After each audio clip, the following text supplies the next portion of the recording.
আসসালামু আলাইকুম, welcome back to our channel. আশা করি তোমরা সবাই ভালো আছো।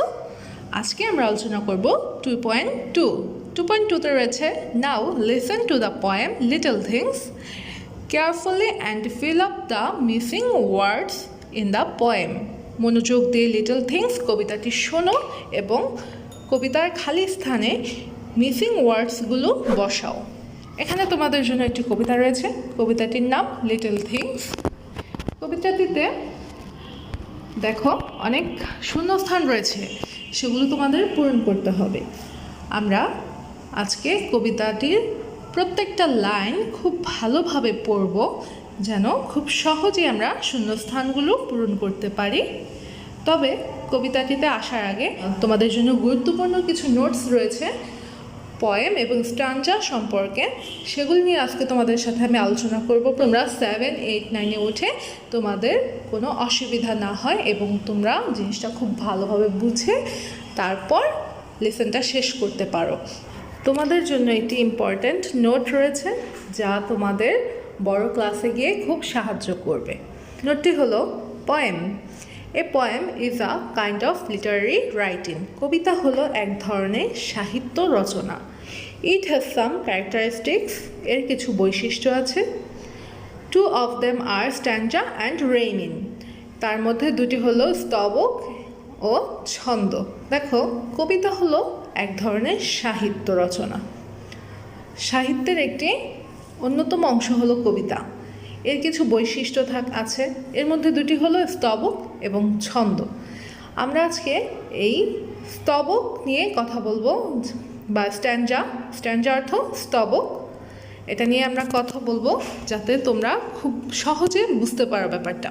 দেখো, এখানে একটি উদাহরণ দেওয়া আছে, যেমন লিটল থিংস, যেমন হলো যে তোমাদের যে কবিতাটি রয়েছে সেটি stanza. A stanza is a group of line in a poem.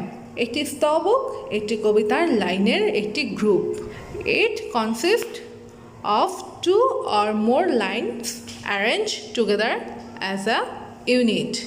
এটি একটি ইউনিট হিসেবে একসাথে সাজানো 2 বা ততোধিক লাইন নিয়ে গঠিত। Most poems are divided into stanza. অধিকাংশ কবিতা স্তবকে বিভক্ত। A stanza in a poem is like a paragraph in an essay. ওইটি এখানে বুঝিয়েছে একটি কবিতা, একটি স্তবক একটি প্রবন্ধের অনুচ্ছেদের মতো। প্রবন্ধের অনুচ্ছেদ যেভাবে প্যারাভাবে লেখা হয়, কবিতাটিও কিন্তু ওইভাবেই মিলে একটি গ্রুপ করে করে লেখা হয়। যেমন উদাহরণস্বরূপ লিটল থিংস এর স্ট্যাঞ্জা, অর্থাৎ লিটল থিংসের যেই স্তবক রয়েছে সেটাকে এখানে উদাহরণস্বরূপ দেখানো হয়েছে। Rhyming, the similar sounding words at the ends of the alternate lines of a poem. একটি কবিতার বিকল্প লাইনের শেষে অনুরূপ শব্দযুক্ত শব্দ। এখানে আমি তোমাদের উদাহরণ দিয়ে বুঝিয়ে দিচ্ছি, তাহলে তোমাদের জন্য সুবিধা হবে। দেখো, উদাহরণস্বরূপ আমাদের চিরচেনা সেই কবিতাটি টুইঙ্কল টুইঙ্কল লিটল স্টার। দেখো, এই লাইনের শেষে কোন সাউন্ডটা আসছে? স্টার, রটা আসছে। তারপরের লাইনে দেখো, how I wonder what you are. তারপরে কি আসছে? আর। দেখো, দুইটি লাইনের শেষে মিল আছে, স্টার আর হলো আর। এটাই হলো ছন্দ, যে একই রকম মানে অনুরূপ শব্দ, মানে শুনতে একরকম মনে হচ্ছে, যেমন আর, স্টার, আর, এই দুটো শব্দ অনুরূপ শব্দ। এরকম অনুরূপ শব্দ দিয়ে যে পরপর ছন্দ বানানো হলো, যেমন twinkle twinkle little star, how I wonder what you are. তারপরে দেখো, up above the world so high. দেখছো, হাই। আর দেখো, like a diamond in the sky.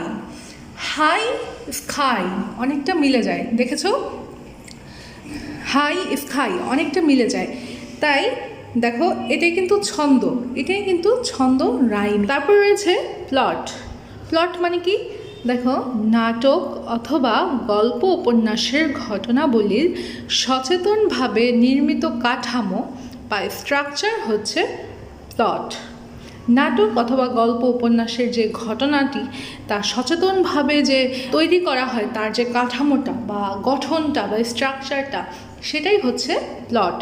লেখক বিশেষ আবেগগত এবং শৈল্পিক ইফেক্ট সৃষ্টির উদ্দেশ্যে ঘটনাবলী যেভাবে বিন্যস্ত করে সাহিত্য সমালোচনায় ভাষার তার নামই প্লট। অর্থাৎ লেখক বিভিন্ন বিশেষ আবেগ বা শৈল্পিক কিছু যে ইফেক্ট থাকে সেই ইফেক্ট সৃষ্টির মাধ্যমে ঘটনাকে যেভাবে বিন্যস্ত করে মানে সাজায়, সেটাই সাহিত্যের ভাষায় তার নাম হলো প্লট।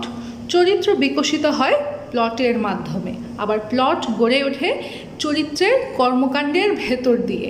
ঠিক আছে, প্লট ও চরিত্র তাই একটি পরস্পর সম্পর্কযুক্ত, পরস্পর নির্ভরশীল ক্রিটিক্যাল কনসেপ্ট। হেনরি জেমস যেমন বলেছেন, ঘটনার সংকল্প ছাড়া চরিত্র আর কি। হেনরি জেমস সে বলেছে, ঘটনার সংকল্প ছাড়া চরিত্র আর কি, চরিত্রের দৃষ্টান্ত ছাড়া ঘটনা আর কি। আশা করি তোমরা সবাই বুঝতে পেরেছ। তারপর আছে ক্যারেক্টার, মানে চরিত্র। একটি চরিত্র হলো একটি গল্পের একটি ব্যক্তি, প্রাণী, সত্তা, প্রাণী বা জিনিস। লেখকরা ক্রিয়া সম্পাদন করতে এবং সংলাপ বলার জন্য অক্ষর ব্যবহার করেন। গল্পটিকে একটি প্লট লাইন বরাবর নিয়ে যান। একটি গল্প শুধুমাত্র একটি চরিত্র থাকতে পারে এবং এখনও একটি সম্পূর্ণ গল্প হতে পারে। এই চরিত্রের দ্বন্দ্ব একটি অভ্যন্তরীণ, ব্র্যাকেটে রয়েছে, তার নিজের মধ্যে বা প্রাকৃতিক কিছুর সাথে দ্বন্দ্ব হতে পারে, যেমন একটি পাহাড়ে আরোহণ। বেশিরভাগ গল্পে একাধিক চরিত্রের মিথস্ক্রিয়া রয়েছে। তাদের মধ্যে একজন বিরোধী হিসাবে নায়কের জন্য দ্বন্দ্ব সৃষ্টি করে। চরিত্রগুলো যে কোনো গল্পের পুরো কারণ, গল্পের লাইনের জন্য লেখকের লক্ষ্যের ওপর নির্ভর করে। এগুলি পাঠ শেখাতে, বিনোদন দিতে, শিক্ষিত করতে এবং এমনকি রাজি করাতে সাহায্য করতে ব্যবহার করা যেতে পারে। চরিত্রগুলো বাস্তব মানুষ এবং ঘটনার উপর ভিত্তি করে হতে পারে বা সম্পূর্ণ অবাস্তব হতে পারে। যেমন মহাকাশে এলিয়েন লোকেরা চরিত্রগুলোর সাথে এমনভাবে সংযুক্ত হয়ে যায় যেন তারা বাস্তব পছন্দের বিকাশ করতে পারে এবং যারা একই রকম পরিস্থিতির মুখোমুখি হয়েছে তাদের সাথে সম্পর্কযুক্ত। তারপর রয়েছে সেটিং। যখন আমরা একটি গল্প পড়ি বা একটি সিনেমা দেখি, তখন আমরা সাধারণত চরিত্র এবং প্লটের উপর আমাদের মনোযোগ কেন্দ্রীভূত করি। মানে আমাদের পুরো মনোযোগটাই কিন্তু ওই প্লট এবং চরিত্রের উপর থাকে। তবে আমাদের গল্প বলার তৃতীয় গুরুত্বপূর্ণ উপাদানটির দিকেও মনোযোগ দেওয়া উচিত, যেমন সেটিং। একটি সেটিং হলো সময় এবং স্থান যেখানে একটি গল্প বলা হয়। আশা করি তোমরা সবাই এটা খুব ভালোভাবে বুঝতে পেরেছ। চলে এলাম কবিতাটিতে। কবিতাটির নাম হলো লিটল থিংস এবং কবিতাটির লেখক হলো জুলিয়া কার্নে।